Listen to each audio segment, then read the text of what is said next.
چگونه سعدی بزرگ در بستانش آورده است که آن را که تو راهبری کسی گم نکند، آن را که تو راهبری کسی گم نکند، آن را که تو گم کنی کسی راهبر نیست. هر کسی را که تو دادی هیچ کس او دادگیت را از او گرفتن نمیتونه. هر کسی را که تو هدایت کردی هیچ کس او را بدبخت کردن نمیتونه. اما هر کسی را که تو ندادی دنیا را هم تیانش هیچی هست.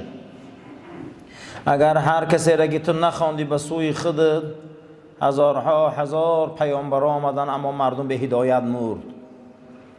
از صدها و هزارها منبر با 100 زبان دعوت دین خدا بلند می شود، اما بینن که کوچه ها پر از فاسق و فاجر با.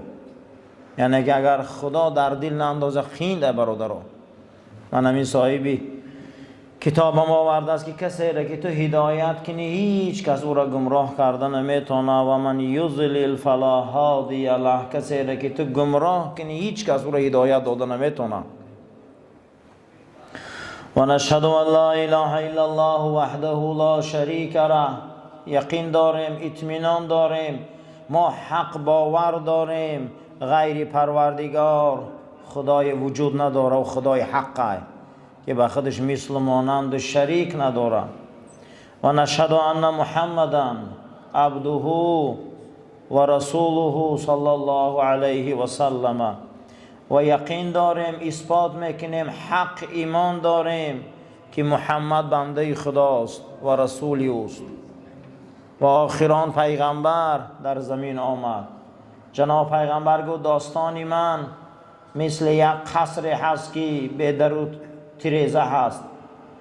قصر تیار شده اما در و تیریزه نداره. من برای این قصر مثل در و تیریزه آمدم. گفتند این قصر همه پیغمبرها و دین خدا هست، اما در و تیریزه همون قصر من آمدم و قصر محکم کردم. یگان قصر خانه به در تیریزه می شود.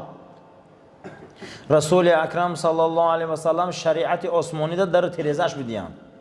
همه پیغمبر آمدن گفتن رفتن قصر بنیاد کردن، حضرت آمدن شریعت قلف و کلید کردن. نمیشه که همین مسجد به در تیریزه باشه. یگانجا هیچ امکانیت نداره.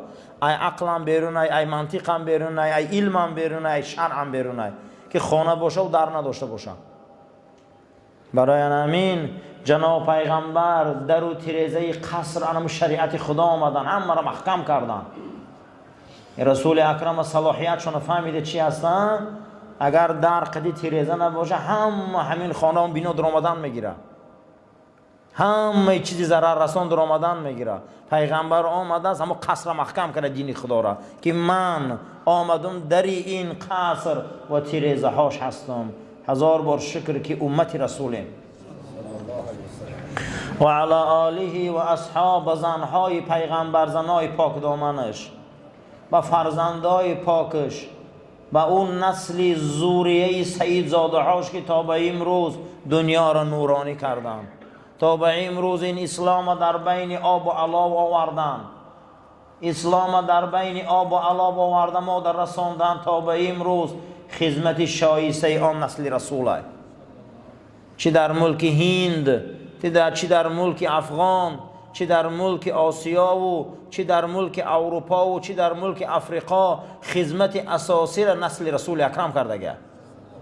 بسیار خدمت‌های کلان کردن، خدمت‌های ارزنده کردن تا به امروز این گوهر نایاب، این دردانه‌های نایاب، این جدا کرده های خدا، این نسل ذریه پاک خدمت کرده استیان با نام سادات و سیدزاده در دنیا مشهورند.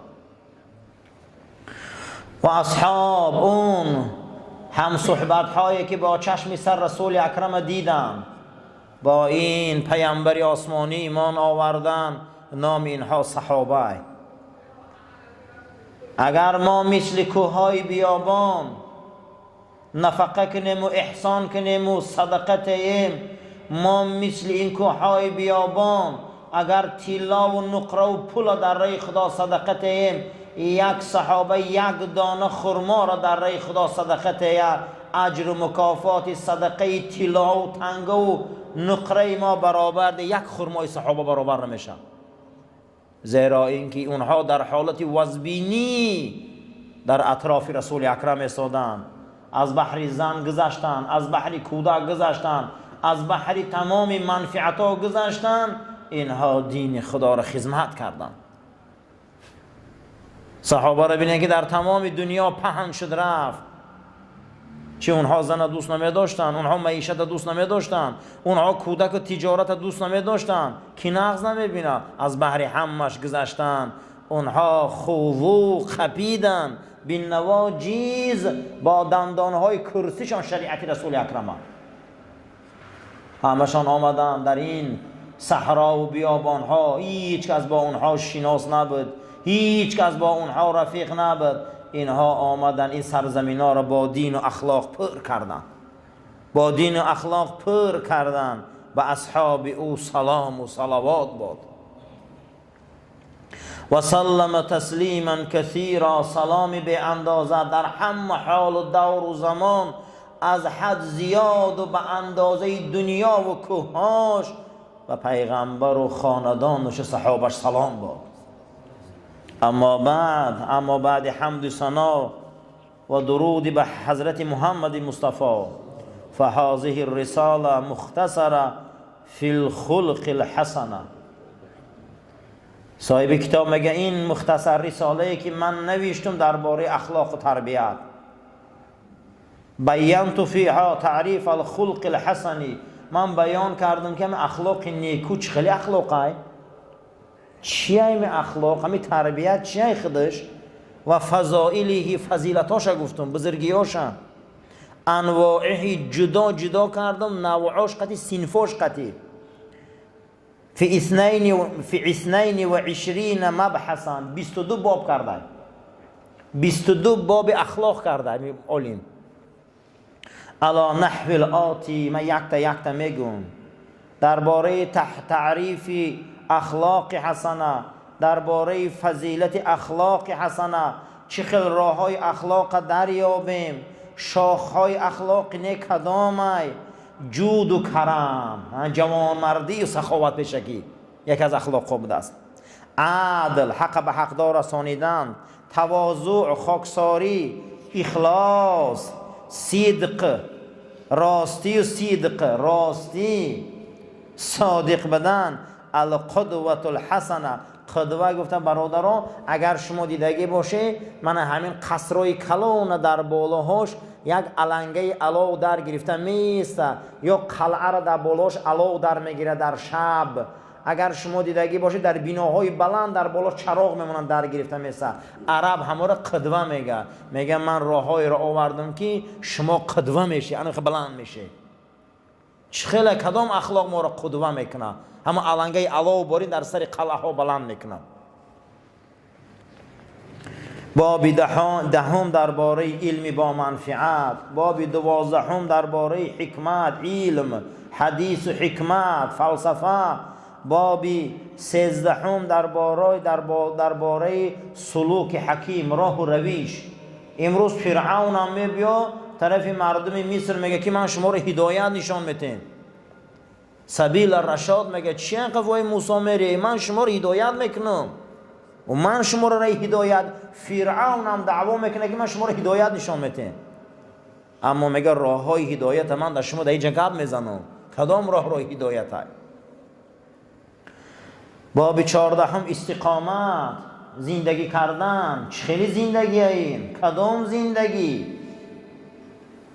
من یک برنامه های آوردم، میگه این عالم که من استقامت برای شما نشان میتیم که شما چخیلی استقامتی در دین کنه، چخیلی استقامت در حیات معیشی کنه، من شما رو میگه نشان میتیم.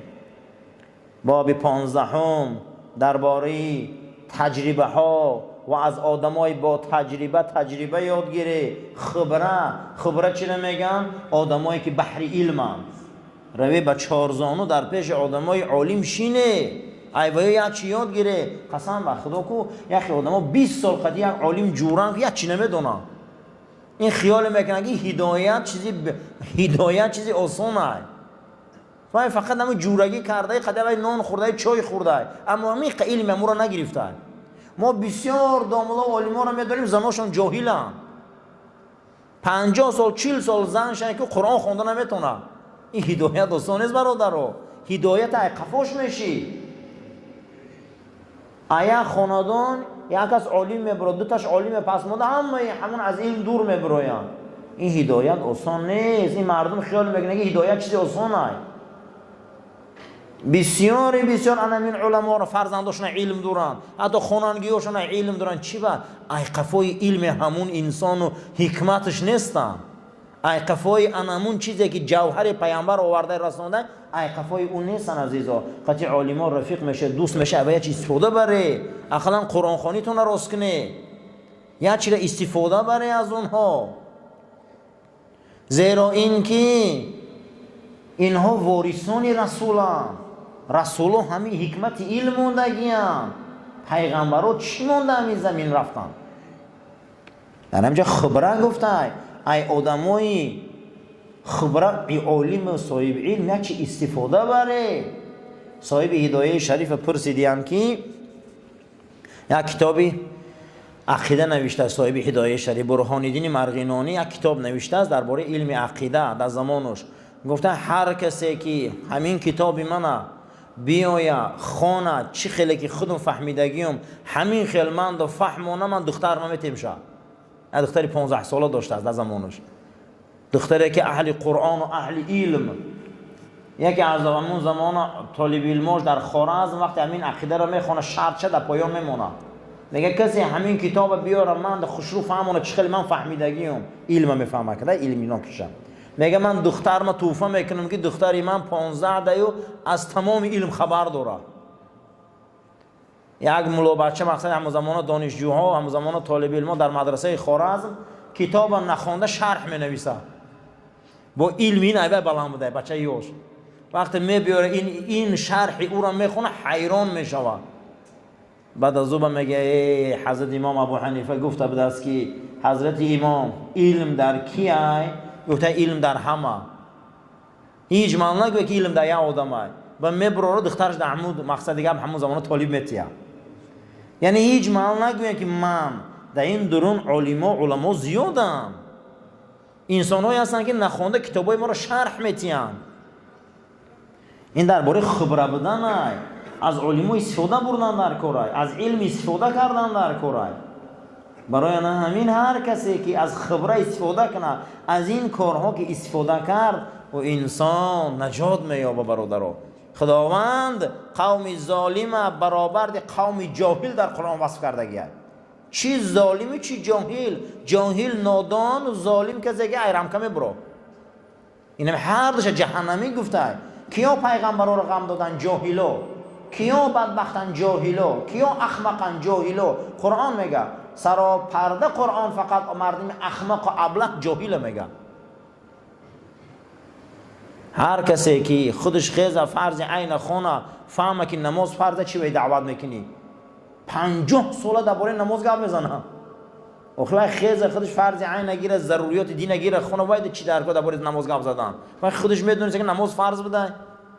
و خودش حوض خیزه علم داشته باشه، معلومات درباره حج خونه و چی دعوت حج میکنی. خیلی مردم از علم دور شد، خیلی مردم از آدم خبره دور شد.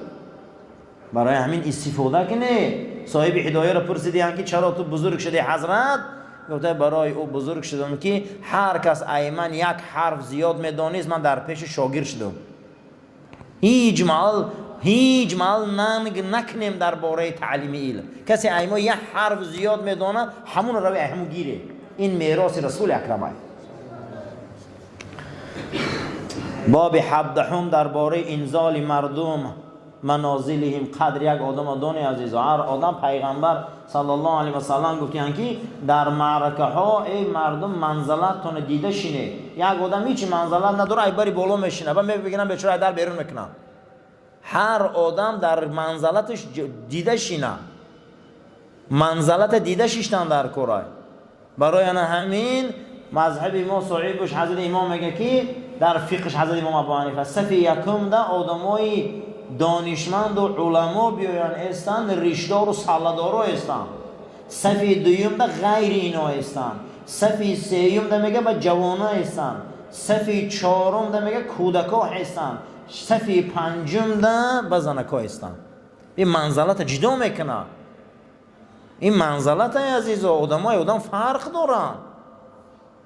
منزلت شناختن در کاره. کسی موی سفید حرمت نمیکنه پیامبر گفته امتی من نیست. کسی عالم حرمت نمیکنه گفته امتی من نیست. کسی کودک در رحم نمیکنه گفته امتی من نیست. با وجوده که برای امت رسول الله تشنه بود. این باب درباره منزلت بده. یک انسان خود یک آدم گپ میزنه میگه من رفتم تو نبودی. میگم این کی میشه؟ میگه تقوی مای. میگم خودی تقوی نم خالی گپ میزنی با. وای پای کسی هم که نباشه وای دودری مادری تای. وای اکای مادری تای. من رفتم تو نبودی. این خیلی یک سخن گویان که قدی یک قدی کوچم رفیقش گپ زده است.